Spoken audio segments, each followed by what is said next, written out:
నహూము 1వ అధ్యాయము 7వ వచనం. యెహోవా ఉత్తముడు, శ్రమదినమందు ఆయన ఆశ్రయ దుర్గము. ఆమోసు 5వ అధ్యాయము 24వ వచనం. నీళ్లు పారినట్లుగా న్యాయము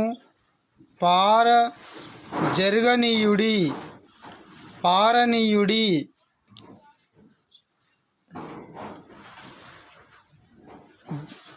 కీర్తనలు 60వ కీర్తన 12వ వచనం. దేవుని వలన మేము శూర కార్యములు జరిగించెదము. యెషయా 59:16.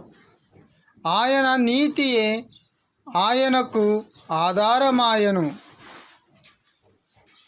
2 కొరింథీ 5వ అధ్యాయము 17వ వచనం. ఎవడైనాను క్రీస్తునందున్న ఎడల వాడు నూతన సృష్టి. రోమీలకు రాసిన పత్రిక 8వ అధ్యాయము 1వ వచనం.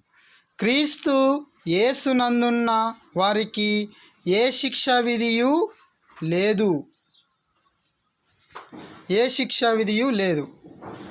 యెషయా 65:24. వారు మనవి చేయుచుండగా నేను ఆలకించెదను.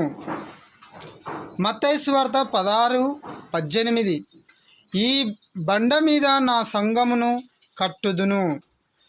అపోస్తుల కార్యములు 10:36 వచనం. యేసుక్రీస్తు అందరికీ ప్రభువు. దేవుని గురించి పాడుడి, ప్రభువును కీర్తించుడి. కీర్తనలు 68:32 వచనం. కొలస్సీ 3:16. క్రీస్తు వాక్యము మీలో సమృద్ధిగా నివసింపనీయుడి. యెషయా గ్రంథము 60:1. నీకు వెలుగు వచ్చి ఉన్నది, లెమ్ము తేజరిల్లుము. యోహాను 14:27. శాంతి మీకు అనుగ్రహించి వెళ్ళుచూ ఉన్నాను. ప్రకటన గ్రంథము 1:7 వచనం.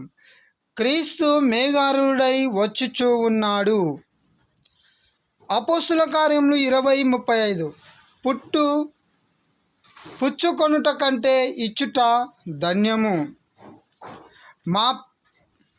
మా ప్రాణము నీ నామమును